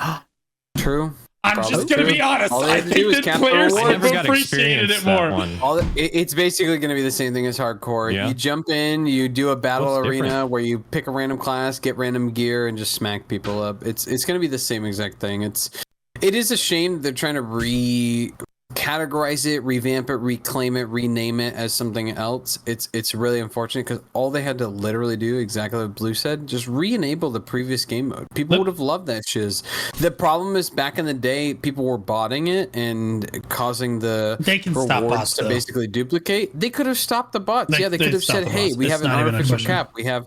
You do 2 in a row. All right, third time you're going to get like 10% of the rewards you were getting before. And they just decided not to do that. Every single feedback at the time was like, leave this game mode in. Don't make a separate game. Make it so that it's like capped to 2 or 3 times a day. And if you want to keep playing it, you do it for fun, not for reward. And they just said, no. And they made it a separate game mode, and it failed and burned to the ground. The standalone game. Obviously, the standalone game absolutely burned to the ground because based on player feedback, which was obvious from any person that had a brain, it was not going to work. And they just said, nah, we know better than you guys. All right, well, you're about to frick around and find out. So for any viewers, for Dapper and for any viewers who don't know how Shadow Arena's dynamic was back then, it was, again, as you mentioned before, it was Battle Royale. Everybody started in the center, and then you got launched off as a Black Spirit into like a sort of like small area where there's like frozen classes. And then whatever frozen class you decided to pick up, usually it's whatever the closest. There was like a Kunoichi, a Warrior, Witch, Striker, etc., etc. You had Like a limited league sort of thing? abilities. I guess kind of. Yeah, you were limited on the abilities you could use, and as you kept fighting mobs, you would get more gear, and they would also drop skills. And so it was kind of like a Skill roguelike at level the up, skill skill time. level up, Yeah, and then sometimes people would be able to have access to their meteor or something like that. I think Succession and Awakening was all like separate. They were like separate classes. I think that's how they did in Shadow Arena. But yeah, towards the end, like the fog would come in, forcing players to go to the middle, and then you would have to fight each other eventually. It was the and time of the year when, like in the 2010s, battle arenas were crazy. PUBG was crazy. Everyone had a battle arena. Were all battle arenas, and they said we're going to capitalize on this. Let's do a battle arena. And I agree that it was fun. I'm not going to disagree. It was a good mode. It was genuinely fun. It was Within a really good time. The confines of Black Desert Online, it was good. If you compare it though to Fortnite or PUBG, it was ass. It's not even close. It wasn't related to any other game, but the fact fair, that it was Fortnite's a part of ass. BDO and it was a sub game in BDO, it was Fortnite's a good awesome. game. And then they said, "Oh, too many people are auto logging and hacking and making bots to play this game to generate more GP. So we're just gonna figure out how to or silver. Sorry, we're just gonna figure out how to take this out of the game." Too. No, Yeah, the I silver think rewards are good. They should have just capped it. They should have just said you get 2 or 3 games a day, and then it's capped. Instead, they said we're gonna remove this game mode and we're gonna make a separate game. well, you know what they did. Separate game. We wanted it to be in BDO and it be a sub game in BDO, and they said no. Well, here's All the right, thing. we're done, bro. At the end of the day, again, this is another example how I go back to the point before. They don't listen to feedback, okay? Here's the deal. This time, the reason they did it wasn't because of bots. It wasn't because they're not listening to player feedback. It's because they want the money. They thought that there was money in it, and they thought that they could monetize a standalone game by itself, basically just do BDO, but in a much simpler version on this other form. It was about the money, and it failed want to disagree with hard. you, but I do think you're right. I want to it's about disagree. the I want money. to say, no, PA's better than that. PA's better than that, please. But no, I think you're right. I think they said everything right now is a BA. We got to make it a BA, brother. Correct. It's so successful. Everybody's going crazy. PUBG is going nuts right now. The Rocket Blade boy, let's go! Battle Royale. Nope. I heard horror Sorry. stories from when Kakao Games was in charge. Would you say that PA is doing better Kakao? with that than Kakao? Self-publishing, in my opinion, I think PA's better at self-publishing. Kakao / Dom, whatever they are now. Dude. I think they personally had a massive amount of issues that I think that PA personally does better. But you could argue, and this is probably what Blue's going to say, you could argue that now that PA has their own hands dipping into the honeypot, they are probably causing more issues. And I can see that perspective. I just don't agree with it, but I can see how obviously the person that's specifically influenced to the material that is going to gain the money would cause more issues to make more money and cause more problems. I can see that. I don't think that's happening, but I think that's what Billy would probably argue, and I understand his perspective. I just don't necessarily agree with it. Sorry. No, my opinion on this is the Kakao, and as bad as Perlibus's game direction has been, it would have been the same under Kakao, but way worse. Kakao was just a way worse publisher in 100% of ways. There's just no... it was the worst experience. It completely ruined my opinion of Kakao games. It's not even a question. True. Especially with their last 2 or 3 weeks that they published the game. They knew that their publishing rights were going to go away. And so they just said, you know what, we don't care anymore. So the servers kept crashing. They didn't care anymore. They didn't do any upkeep. They didn't answer any support tickets. They didn't ban like hackers and stuff. Like, it was horrible. And then their monetization of the game, guys, think back to 2017. Look at the monetization of the game. Like, it was horrible. They clamped down super hard and then immediately implemented, like, it wasn't Kakao that was like, we'd never implement selling outfits on the marketplace because we don't feel that has a place in the West. Wait, hold on. Do you think that's a PA issue or a Kakao issue? I don't think Kakao. I think was Kakao had a majority issue of a lot. I agree. I think that they had a majority issue on that, but when it came to turning outfits into crons, I think that's a PA core issue. And I know that you would totally simp for this, but I think that that's a core PA issue with monetization. I don't think Kakao had anything, in my opinion, to deal with that. I think that PA tried to push it back, or Kakao tried to push it back as much as they could, but I think PA was definitely pushing for crons and outfits because it was just obviously, as we've seen, it's a massive monetization for their game. I think that Kakao could not push off that massive wave of influence from PA, and obviously, as you've seen, PA has only pushed down and doubled down harder on that, right? I think it was really. I think it's really funny that the non-partner is about to smack you about this. But here's the deal. Please. I'd love to be educated. Kakao Games overly monetized their game and then never listened to the player base whatsoever. They didn't make any effort to connect with the community. They didn't make any effort to really make new events or really try to do anything outside of what Perlibus gave them, and then tried to overly monetize their side of the publishing. And you know that this is the case because the moment that Perlibus took over, we suddenly started getting free pets all the time, free maids all the time, free outfits all the time. They made like potions and stuff suddenly weighed a lot less. Like, suddenly a lot of that feedback had gotten through, and the devs were just like, oh yeah, those are simple things, we'll just do that, no big deal. They could have easily, when the moment that they took over publishing, they could have kept that, like, their foot on the gas pedal. Like Bungie. But 200 IQ decision, wouldn't it be obvious from PA to be hey, let's make all this cute quality of life stuff so that they think we're the good guys and not the bad guys? Kakao, come on, bro. That's not it either. And I state, for example, Kakao's CMGM team against our current CMGM team with Perlibus. A lot of people migrated from those companies. People migrated. No. Most of them did not. A. And B, do you remember? Pepperidge Farm remembers when the Kakao CMGM team was live in front of like 10,000 people, and a new player goes, how did you get 500 energy? And the Kakao community managers, both of them, sweeping the chimneys, first one goes, sweeping chimneys, man. And then the second guy goes, dailies, man, dailies.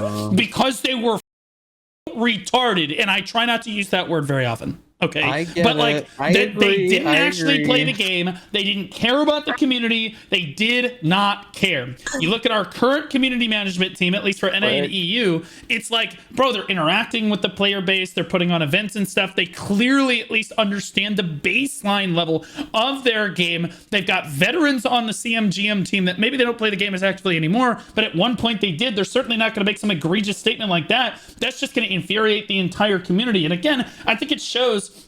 How am I? Hold on. I'm not even the partner. I think it shows that Perlibus does care about its player base. Like, I'm the partner here, by the way. Were they wrong? Yes, they were wrong. What? Technically, that was a way to get more CP, okay? Contribution, not energy. They're two different resources, moron. What are we talking about? Technically, it's a very similar resource in the game. Surely they accidentally confuse them, right? I as a new player, knew the difference within a week of playing the game. You gotta give within them a the week. doubt. Okay, they're just managing the game. They're not the players. Come on, you can't give them the benefit of the doubt. Surely they meant the best intention, and they just simply confused the words for each other. It was a mistranslation, right? It was a mistranslation. It was a kinda consider the overhead mistranslation. They were costs too, right? speaking Like, English. Kakao is like super big publisher, big overhead, lots of monetization required to keep the lights on, right? And they probably got used to doing that kind of thing as well. But I think PA is probably getting to that point right now where overhead's getting a little big. I know they bought EVE Online because they wanted to use the engine, and then there was some issue with the rights there where they couldn't use the engine for their PvP. So now they're running 2 games, you know, they've got the mobile version of those games as well. So there's a lot of overhead to consider here. You know, it's I think PA makes plenty of money playing, plenty of money currently. They just released the game in China, and again, I think their monetization of the game has been strongly better than Kakao was. I remember under Kakao. I also remember the servers under Kakao as well. Way worse, objectively worse in every way, bro. Kakao, I'd be grinding. It's noon on a Saturday. I'm just grinding, and then all of a sudden, server just goes down. It's just out of nowhere. It's just like, and I remember them multiple times upgrading the servers when it went from Kakao to PA, and we were like, yes, please, yes, better servers, and they were like insanely better. I definitely remember those days. Yeah, it was pretty crazy how like they went from cheapo mode to like, okay, guys, we're gonna spend a little money on you. We're gonna get you some better servers, and the game felt way better. The old days freaking sucked compared to modern days. And Kakao's management of the game was miserable. And again, their community management team, which is Kakao's interface with the players. And like, we felt for a long time as players that we just weren't getting listened to by the Koreans. Apparently, it ended up being Kakao, right? And then for a long time, then Perlibus took over, and we would ask for like, there was a small period of time where we would ask for something like, hey guys, potion's way too much weight. And they would be like, oh, yeah, we could change that. And the developers still do this to this day on little things. Little things. We're still trying to get them to listen to us about the big things. Hey, make Node Wars 2 hours. I'm sorry, I couldn't hear you. Yeah, that's weird. That's crazy because it doesn't make any money for us. That's insane. But like, if they, on big things, if they listen to the player base, it'd be great. And we always talk about how Perlibus doesn't listen to the player base. Yeah. For bigger things, they don't. But for little, like, minor things, like, hey, my hair's glitching into my outfit, or, hey, this would make our quality of life a little bit better. They've been really good about quality of life changes ever since they took over as a publisher. Quality of life changes have been fantastic, and usually QOL changes are based on player feedback in most cases. And that's, again, the CMGM team doing their fucking jobs. In a lot of cases. Also, the toxicity in the game has declined dramatically over the last year and a half, but that is in large part due to the fact that Perlibus got sued over their game being a little bit too toxic in some areas. But okay, I think we're kind of out of time here. Is anybody else going to add anything to that? My God, how long have we been going? Thank you guys so much for having me on. It's been a very educational experience for me. Okay, yeah, we'll do outro and closing thoughts. Dapper, will end with you here. So we'll do outro and closing thoughts now. We'll start with Blonde. Yeah, what up? Closing thoughts is, as always, we'll see when the BDO updates come. We'll see, brother. It's always we'll see scenario. Whether or not it's good or it's bad, we'll see. You can catch me at twitch.tv/blondebear, where, like I've said before, we're clearing deposed crown prince. We're trying to double clear it on alts now because we're psychopaths. It's again, twitch.tv/blondebear, and I like to party. All right, and my boy Jake and VT before T. You know, closing thoughts is same.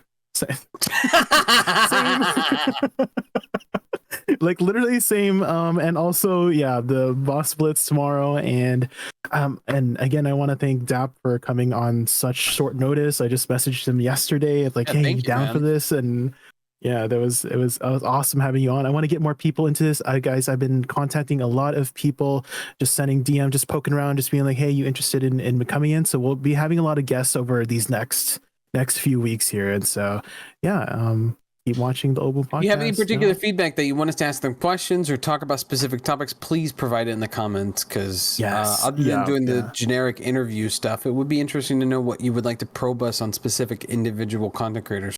Yeah, the issues that are important to the players and important to you, no matter how small. That's what we want to talk about, is the petty loser shit.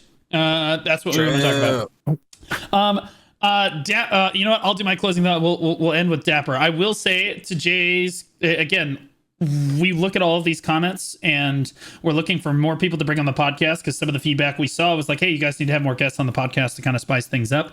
I think that next week we're looking at potentially having one of the Iron Man players on the podcast for the first time and talking about what the Iron Man looks like and maybe like the Iron Man perspectives and how that approach to the game is kind of different. And again, that's directly based on your comments and suggestions in the comments section. I want to thank Dapper for coming on. Dapper, you want to give yourself outro, give yourself a shout out, some closing thoughts? Mods, you want to give Dapper a shout out? Yeah, twitch.tv/DapperDack. No E in there, just DAPPR. I am featured on the launcher this week. I think that ends tonight. So if you guys want to check out the video on my journey, make sure you go check out the launcher, DapperDack, the journey so far. I'm on a new player journey and it's kind of not really new player anymore, kind of getting more into veteran player. Really excited about Demon Lands. I really hope that pans out, honestly, because that's what I'm gearing up for. That's ultimately what everything I'm doing between Node Wars, Sieges, all the PvP, all the gearing up, it's to prepare for that content update whenever, if ever, it comes. So would love to have you guys on board for the journey. Check me out, give me a follow, and yeah, thank you so much, guys, for having me. This has been awesome. Absolutely. You can see it gets a little crazy sometimes. I think this is the first time we've ever seen Blonde Bear yell. Normally it's me yelling. It's like, I can't believe Blue is always yelling over Blonde Bear all the time. This time it's Blonde screaming. It was crazy. Like, even people in my chat were like, why is he yelling? And I'm like, oh, this is good. Yeah. And then, of course, now we can still flame Jay in the comments for literally not saying anything the entire podcast. Even when we asked for closing thoughts, he just said, same, go next. It was insane. Remember, guys, the podcast always comes out on my YouTube channel on Saturdays. So be looking forward to that. It'll be up on podcasts and Apple or Spotify and Apple Podcasts as well on Saturdays. So be looking forward to that. Make sure you give us your comments and feedback there. There's 2 new YouTube videos every day from me. Thank you, Dapper, for coming on. From all of us here at the Old Moon Podcast, have a great rest of your week, guys.